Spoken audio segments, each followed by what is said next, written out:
Hey, this is Jennifer Miles with the Church Online podcast, and I am here with Angela Craig today, who is the pastor at Pursuit Church Live, and I am so excited to have her here. We've been friends for, about 2 years now, and I just love hearing her heart for her ministry and what they are doing. So with that, let's go ahead and get started. So Angela, tell me a little bit about why you started Pursuit Church Live. Well, thank you for inviting me, friend. I'm really excited to be here, and this is such an important conversation. So thank you, everybody, for listening and being a part of this conversation. Why did I start Pursuit Church Live? For 10 years, I worked for the Northwest Ministry Network, which is part of the Assemblies of God, and my job was to strengthen and develop leaders in the church. And 5 years or so ago, I started online groups for women, specifically for female leaders in the church. And what I started to see was that we were advertising through Facebook, and women were coming and asking to be part of these groups that were not attached to a local community. They loved Jesus, but they didn't have a church that they went to. They either couldn't go to church or possibly they'd been hurt by church. And that really got my attention, because some of our groups were 40% of these women who loved Jesus, wanted to serve Jesus, but didn't have a local church or wouldn't go to local church. So as I did more research, I came to find out, which many of you know, as the traditional church is declining as a pretty quick rate, unfortunately. We want to change that. And so it's almost 65% of people in the United States do not or cannot attend a church, and it's higher in other countries. And so I went to our Assembly of God national office and said, I want to start a church, a social media church. Did I know what that looked like at the time? No, not really. But I knew that I wanted to do something. And I knew that people were spending anywhere from 4 to 11 hours online. And I felt like the church should be part of that influence to make Jesus the center of what people were watching on their phones. Yeah, so then you ended up starting Pursuit Church Live, and it just has evolved over time. Yeah, so it took a while, of course. As you can imagine, there's a lot of questions around online church. How are you doing the 5 functions of the church is one question.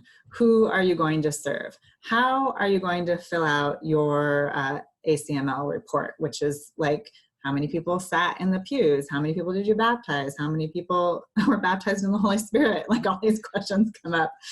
And sometimes it's hard to wrap our minds around that. You know, how do you have real community online? Right. And so I just got started. We started on Facebook, and we basically tried every social media channel we could, and just wanted to see if anything would take hold. And it actually did. Facebook was definitely the place to leverage technology to reach every corner of the world. And with Facebook's help, we could do that for almost free. Right. And it's really kind of blown my mind and my church box. So now you do services on Sunday, right? You have a video?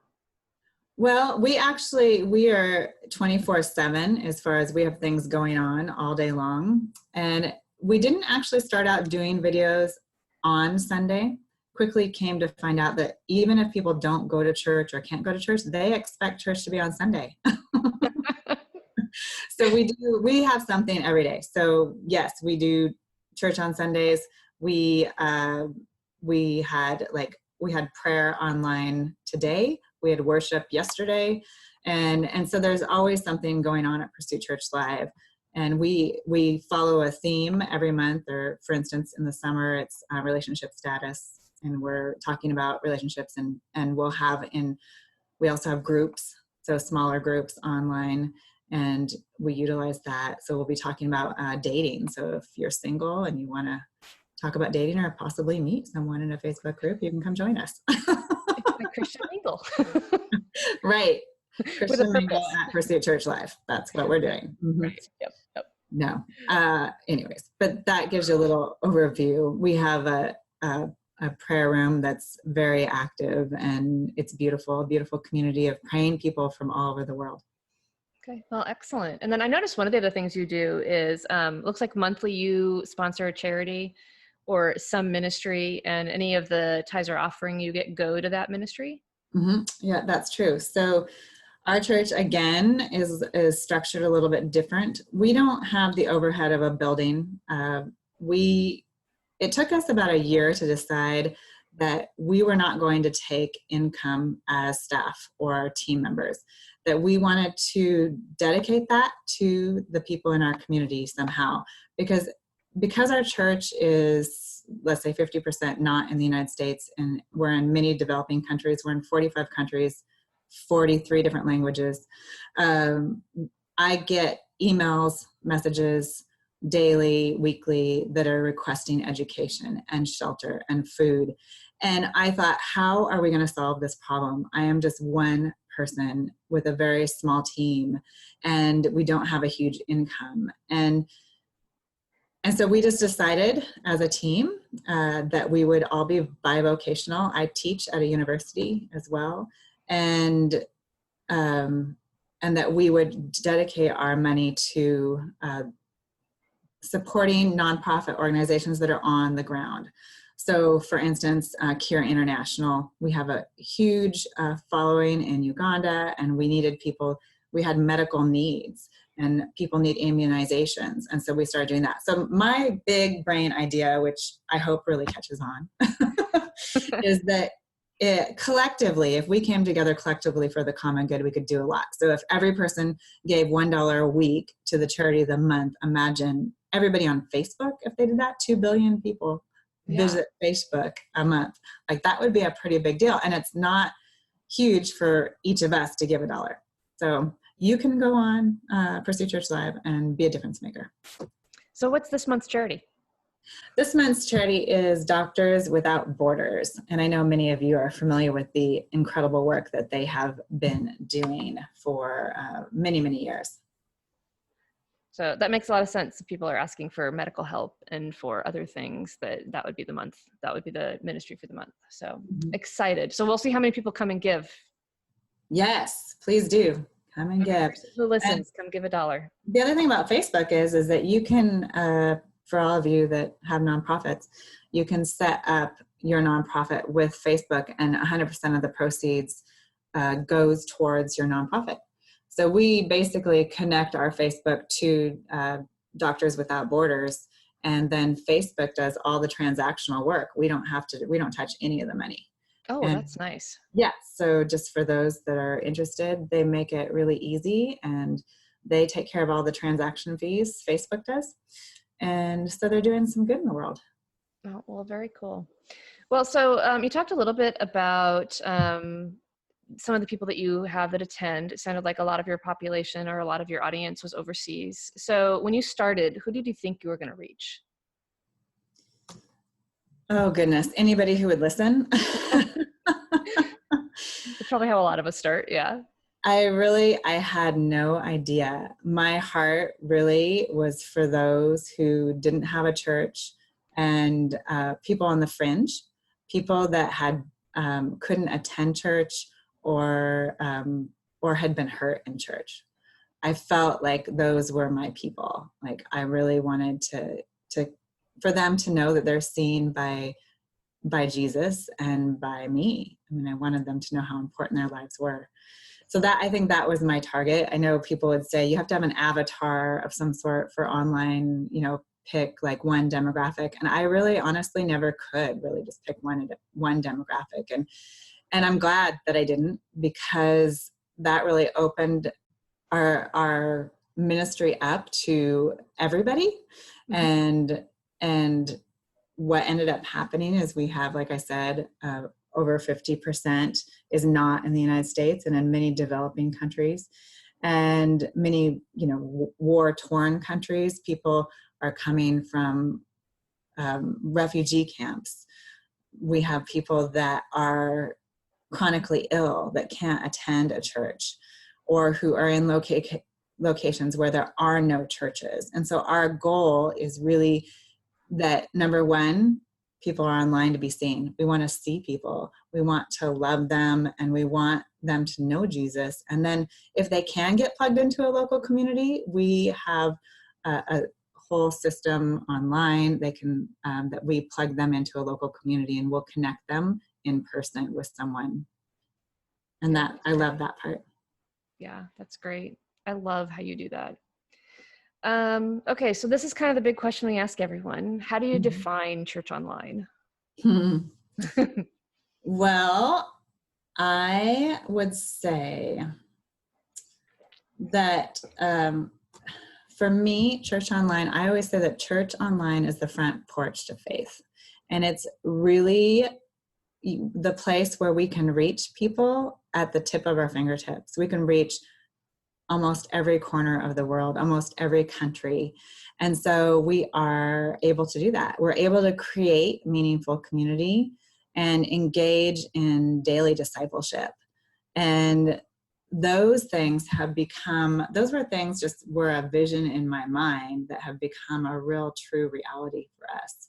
Because people can come to online church and they don't have to be seen. They can check it out. It's not the same as having to go through those doors in a local church. But what I encourage local churches to do is to have an online presence, because Facebook is your yellow pages, and people want to come and see what you're doing. They want to get to know you. They want to know that you're a safe place for them to actually come in person. Yeah. And so that's what I think happens with our community, is that people come to Pursuit Church Live, maybe a post shows up in their feed or someone shares something, and they're like, okay, these people are all right. Like, and we are very much about everybody being included. We are about pursuing faith and purpose together every day. And I really want, my goal as a pastor is to help people to integrate their faith into everyday living, and so that they can go out and be Jesus to the world. Yeah. So do you feel like right now, I know one of the things we've talked about is like, what is the full expression of church online? Do you feel like you're moving towards that goal, or that you've already achieved that with Pursuit Church Live? I love that question. What does the full expression of church look like? Well, for any pastor, I would feel like there's never a time when you arrive where you feel like we're hitting it on all cylinders. I would say, though, that the full expression of online church, it moves a lot faster than in-person church. And so it's pretty exciting to watch the transformation of people. And I wrote this down because I feel like there are many times that in our online church that it resembles a flash mob. Yeah. And like today, when we had over 6,000 people for prayer and 179 comments. I mean, that's not that much as far as like big platforms online, but for us, that is huge. And that to me is like this flash mob of people. And what I want it to be is this radical, fearless, passionate followers of God that come like from every corner of the world and learn how to share their faith in words and actions. And I think together, like when we come together for the collective good, we can really solve people's problems. And I see that in the example of the early church. And so the more that I do online church, the more I see how it resembles like what the apostles were doing. And that really excites me. Yeah. Yeah. I love it. Let's see. So some of the other questions I have, like what are the activities someone should be doing if you're going to call yourself a church? And I think this kind of goes back to when you first started. I know that the denomination you're in kind of looks at 5 things to say, are these the things that happen? So what are those things? For Assemblies of God and for most churches, they say the function of the churches are worship, discipleship, evangelism, community, and service. Like, do people have a place to plug in for service? And that is why we were approved as Assembly of God Church, is because we do all those things. Now, I don't know that Jesus carried around that checklist, but I see why we've come up with it for sure. Yeah. But I like to focus on this. when we look at the apostles who had this cutting edge movement, they really, what their job was to go into the communities and teach people the way of Jesus. And that hasn't changed today. That's really what our churches are doing. There's this movement of us teaching people the way of Jesus, like not just the way to the church building, but the way of living like him. And when we live like Jesus, and everybody who's listening is totally on board with this, I know, we actually look different in the world. And people are like, what is different about you? Why is your life, I'm watching your life change in front of my eyes. And so being online, we have such an opportunity because we're able to influence people daily instead of whatever it is now. I think it's people are in church 2.5 hours a month if they're a church offender. So we're not only able to help people that already consider themselves Christian, but ones that have left the church because they're hurt, people that are can't go to church, or possibly like we have people in refugee camps, and they'll share on a phone our messages or our posts, and all of that makes a difference in how people live. We're being influenced every day by social media. It influences how we think, and I know, Jen, you're an expert about this, so and how we act in the world because of what we're seeing online every day.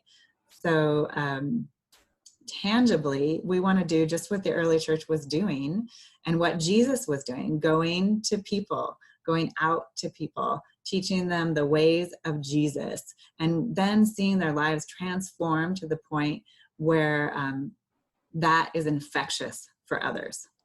Yeah, and then that you're really doing it every day. It's not just, hey, on Sunday we'll be back here. It's every day you have something that show people what it looks like to be a disciple. And I think when I asked pastors when I was a director at the network office for Assembly of God, I would ask them, what is your biggest need? And they would say, to get people in church.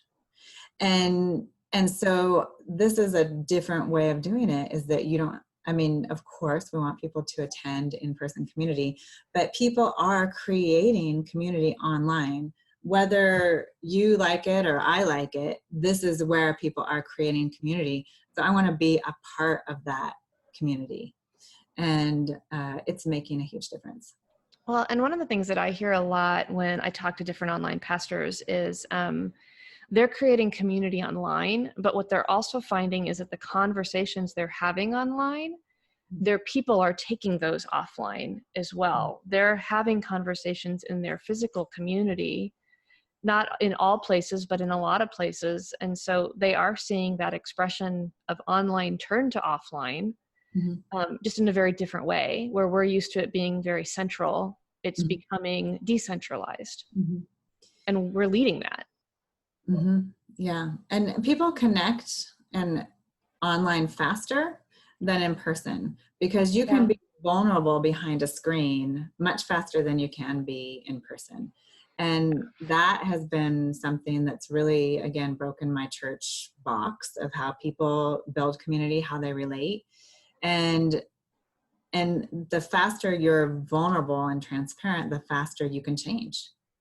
And so that's something that we have to think about as a church. Is just like when I was a pastor at a church, I didn't know if that person who was listening to me talk, if anything was actually getting through, if it was effective, because the only time I ever could measure it was when they were in the church doors or when they served for a church.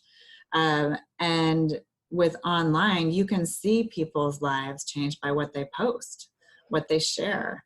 And so there are ways, as far as measuring things, of change, is that you can see people's lives change much faster when you have the influence of Jesus. Yeah, that's great. Well, so I don't want to keep you too long, but I have a few more questions for you. Okay. Especially for people who are listening, who are just getting started, like what's the one thing that you wish you knew at the beginning that you know now? Oh, well, okay. There's a list, but I think the one thing, if I had to pick one thing, I would say you don't need expensive equipment or a studio to start doing digital ministry. Because really all digital ministry is that you are, you need to spend time. This isn't just about posting your great sermons and, Bible scriptures or great pictures. That's great. But what digital ministry is about and church online is really about is engaging people in conversation. And that first thing is that you need to see them. You need to see that they're there. So you really need to know that this is a full-time, like you're going to be messaging people, you're going to be emailing people, you're going to be video calling people, you're going to, there's all these ways of communicating now that we have. We use WhatsApp. I mean, it's incredible the opportunities that we have. But that's what I guess for one thing, I wouldn't have spent a lot of money on, don't rent a studio. You don't need the expensive lighting or cameras, because people just really want to be seen and they want to know their lives have meaning and that you care about them and that Jesus cares about them. And so I would just start there. Yeah, that's great. I always feel like it has to be perfect, and it's really about the relationship. If you connect, that's what people are looking for. Yeah. Yeah, it's true. So what's one thing you would do differently? What would I do differently? Well, we didn't start out having live prayer, and we do that differently now. And I would say that people, whether you follow Jesus or not, you're not opposed to prayer. And so that is the deepest connection we could have with someone, is to care about them, pray with them, and then teach them to pray. And so we do that. We, like our prayer room, we set it up so that we have a team, but that team, we don't advertise, well, the pastor is going to pray for you. It's really teaching them to pray for each other. And so I think differently I would do that. When you're doing digital ministry, it moves so fast. You really have to be a person who is flexible. And I think I would have been less frustrated up front with just technology and the learning curve of technology, because there is a big learning curve. And every day it changes. And so now I've kind of accepted that. And I think I see that as a positive now. And yes, connecting yourself with others that are doing digital ministry is really important. And having a network of people that are like-minded, that is definitely important. And so when I started, that's who I started seeking to meet. And that's why Jen and I know each other now, is because that was really important to me, is that we are in this together as the collective global church. And so that's important. Yeah. So I know we've talked a little bit about that it's Pursuit Church Live, but how do people find you? Is that really just what they'd search for? Well, I happen to be on Facebook a lot. I wonder why. You could always message me and find me, and actually find Angela Craig online. That's probably easier you can do Pursuit Church Live and message there, but you can also just find Angela Craig. And then also, I like people to call me on the phone. I'm not opposed to that. You don't really have to make an appointment, because if I can't talk, I won't pick up. Yeah. So we can post my email address and things for people if you have that. Yeah, I'll put that in the podcast notes. Great. Yeah, excellent. Well, I think that is the end of our time. So thank you so much for spending some time with me, talking a little bit about what you're doing at Pursuit Church Live. I know that I watch kind of from afar, and I'm always very excited to see what you're doing, and just am so happy, one, that you followed your heart with it, because I know that it was probably a really big decision to do that. And two, that you're just out there getting to know people and letting God just kind of lead you where he will take you. I know it's a different challenge probably every day. So I love the heart you have for it.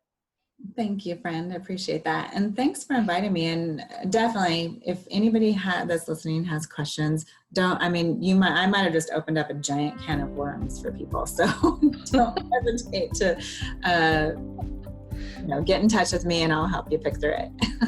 Excellent. Well, thank you so much for spending your time with me. Yes, thank you. You have a wonderful day.